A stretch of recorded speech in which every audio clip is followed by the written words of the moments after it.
Hey guys, how's it going?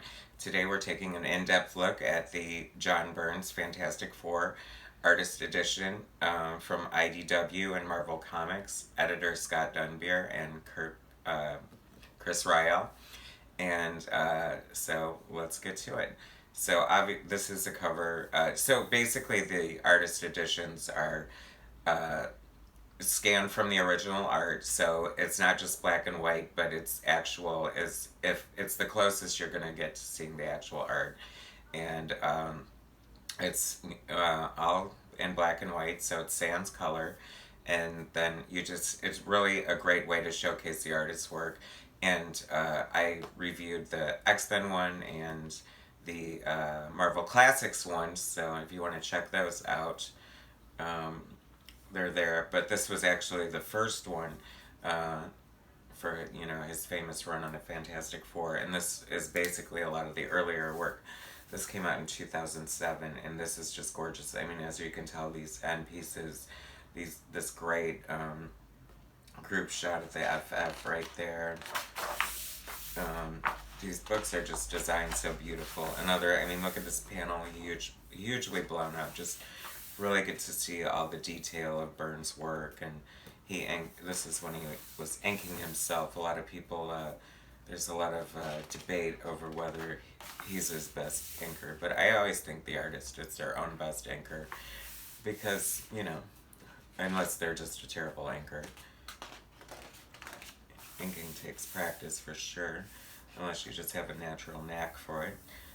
This is from, I want to say this is from 232, his first issue as writer and artist, beginning his legendary multi-issue run. And we got Bjorn Hayne on inks here, and I'm not familiar with him. Obviously, I am from looking at this, but not a bad choice. This is John's earlier work, a little more rough, but oh, classic Byrne face. She's so Sue Storm getting her hair done, and that's a funny little gag right here.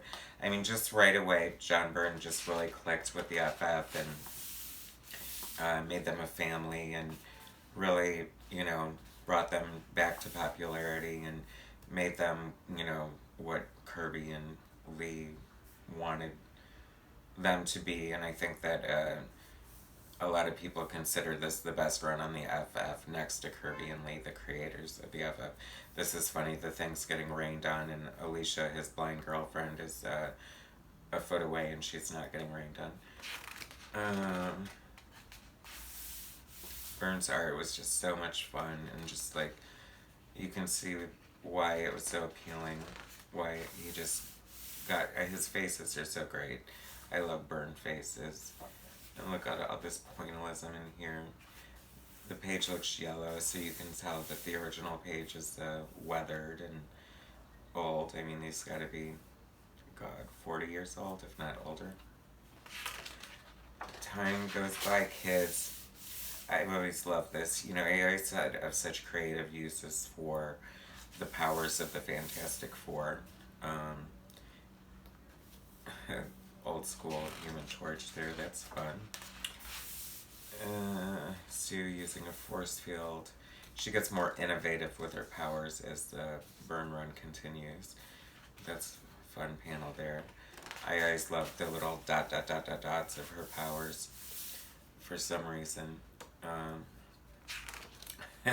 She always had such a good way of putting the thing in place, and that was literally inside a bubble. This is Byrne getting his groove, and but I mean, you can see the love for the characters. They look like how they're supposed to look, who they're supposed to look like. Great page of the Human Torch, his use of his powers there. I always love the way he drew Johnny Storm. Oh my god, this page is amazing. Frankie Ray. And this is John inking himself, which I totally love. This is like the perfect Byrne woman here. Just the body, the face, the hair. Bada bang, right? Some great character work. His facial expressions are great. Johnny and Frankie Ray, who, spoiler alert, she becomes Nova. I'm sure we'll see her. Oh, I remember reading this book. My brother had it, and I think that's when I fell in love with the Fantastic Four. Maybe it was because of Frankie Ray. Who knows? I don't remember back that far. That's such a cool panel right there. Flame on. That's the battle cry of the the Human Torch when he's activating his powers. Such a fun old comic gimmick, right? I don't know how well that would go over walking down the street yelling "Flame on" today, but hey, you can see the probably white out or just white paint a lot of times to get effects of details and shadows and silhouette. The artist will just slap down the blacks and then bring out the whites to do the rest. Oh, like that cool spider web.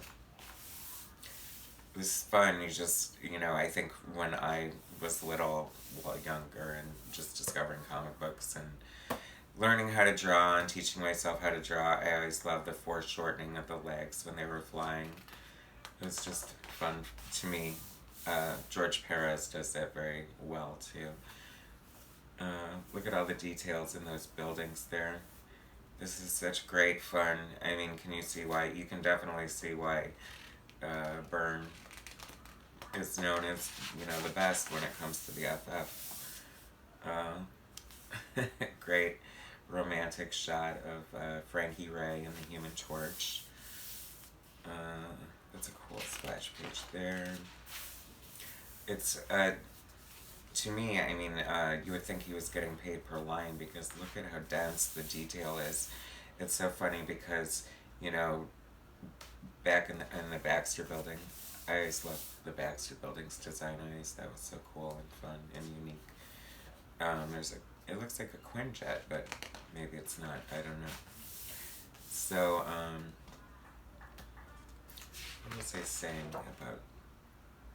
Oh, so how dense the detailing is, and with computer coloring, they add a lot of detail in that. So, the art is a lot more open now.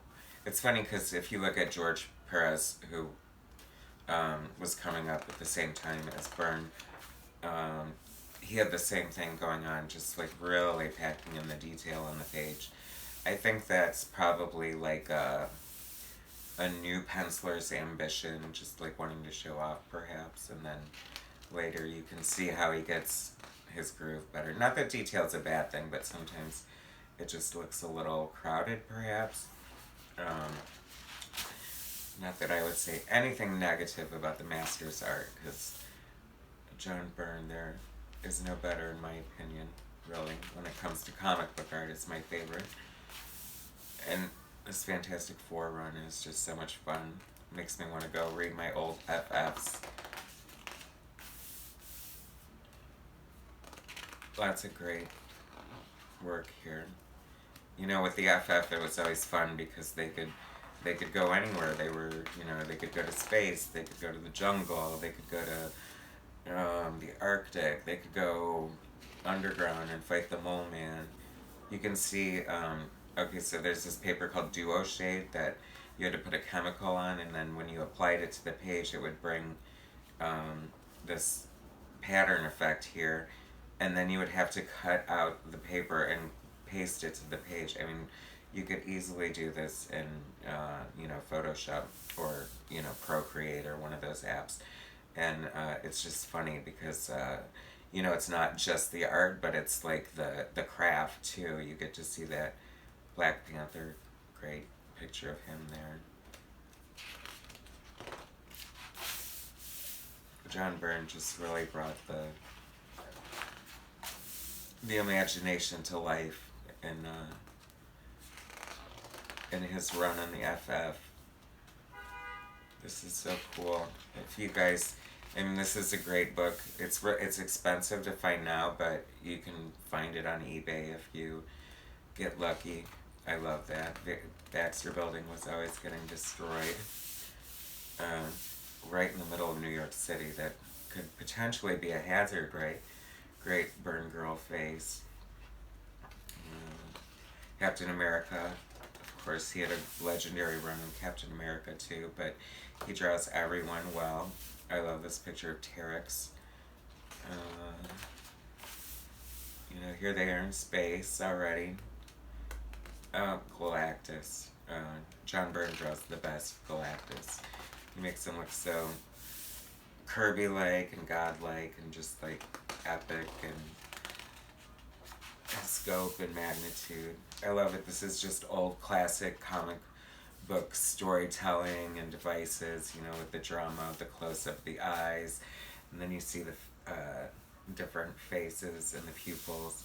You know, that's the fun thing about comic books, and John Byrne really took advantage of those little tricks and visuals that he had at his disposal, and I just thought it was always so imaginative. You know, he really was such a innovator with comic books. I'm sure a lot of people wanted to get into comics because of his artwork, for sure. Great picture of Thor there, the Wasp. It's always fun when different characters guest star. I always love that about the Marvel Universe. You never know who's going to pop up, and there's Doctor Strange. Oh, great picture of Galactus. I think he's like falling into Galactus Falls, yeah. I mean, you can almost like hear the building crumbling just looking at it. That's the mastery of John Byrne. Dr. Doom is such a penchant for drawing such great villains too. I mean, this looks so authoritarian and just like, you know, he's owning it. And, you know, he just, Byrne doesn't try to, I think, you know, he said he got into comic books, you know, so he could draw the Kirby and Lee creations, and you can tell he definitely loves it. Because, you know, it's just such a great, perfect, like, Kirby Dr. Doom mask right there, and I love this hatching that Byrne is known for. Great double page spread. Latveria, is that where Doom's from? Some made up Romanian sort of whatever town. Great detail in all these buildings and just the rubble, and I mean, and he's quick. I mean, he was doing like probably 2 other books at the same time. I mean, who can do that? I mean, you know, this page alone, I mean, any page that you look at, so lush with detail, and just, you can tell that he just not only loves to draw, he just loves to draw, and it shows. I think most artists, that's how they are.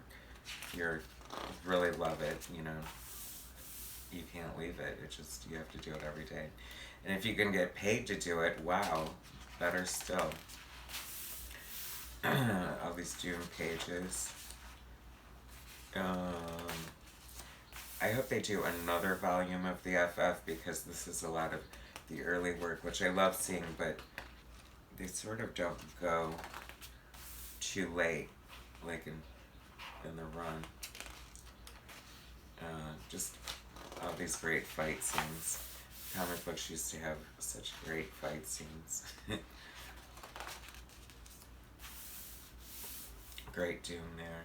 So, feels like we're moving into a new era or something.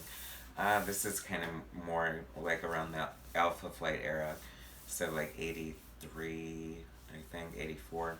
And for some reason, Namor is just planting one on Sue Richards, who's married to Mr. Fantastic, and he's doing it right in front of his girlfriend, Marina. A little strange. And she's totally cool with it. They fly away together. You know, old friends. I always stick my tongue down my friends' throats when I see them. But he's always had a thing for her, and hey, he is the king of Atlantis. I love this period of the Byrne art. Great black and white cityscape. He draws such great cityscapes. And Sue Storm's looking good there. It's funny because online they were talking about her hair recently, and this is a good style there. She's had some iffy styles, and hopefully we'll come upon some of them. Silver Surfer. I always love the Silver Surfer by Byrne. The way he draws metal and reflection and shiny stuff is just perfection. Oh, that's cool. Sue on the surfboard. I mean, it's just fun stuff like that, but I don't know, just like wakes up the inner fanboy in you. Sue and Wanda, that's a cool moment there.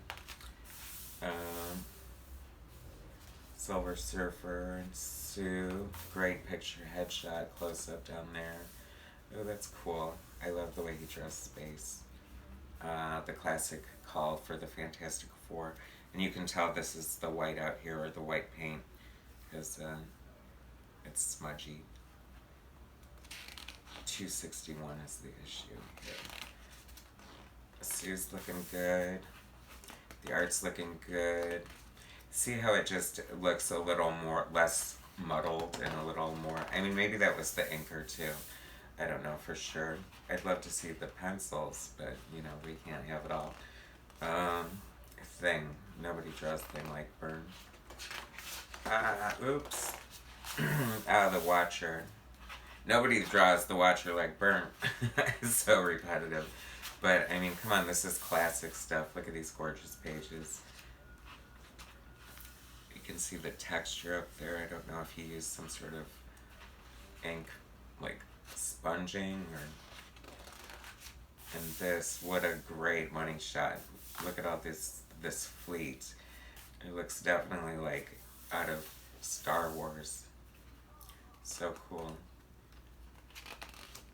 And then there were three. Where's Reed?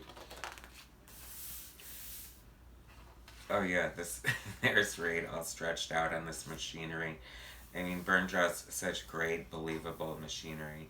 And that's the thing, you know, if you're a great artist, it doesn't have to be super realistic. It just has to be believable.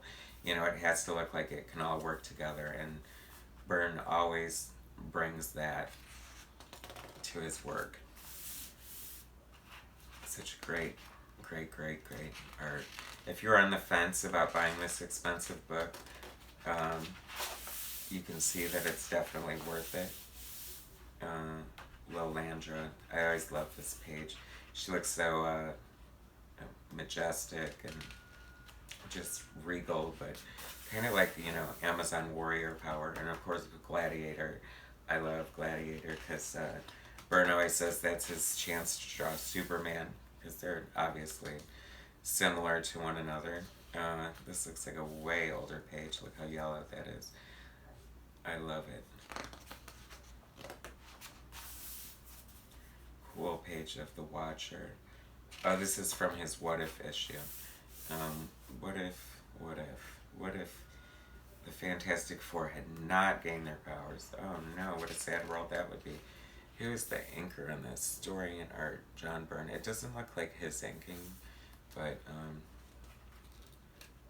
maybe it is. Maybe he was just, trying to ink more like Joe Sinnott, since it was like an origin homage. I've never read that What If, and I really need to get on that. And I call myself a Byrne victim, which everyone knows is the slang for a fan of John Byrne. Just like Lady Gaga's Little Monsters. We're Byrne victims. Let's see. I love the way he draws the costume, too.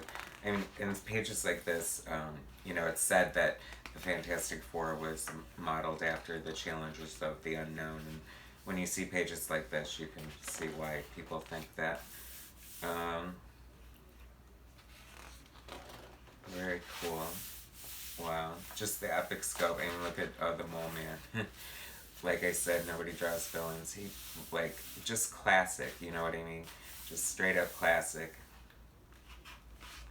I know that a lot of these costumes would be corny if they came out like this today, but nostalgia makes them awesome.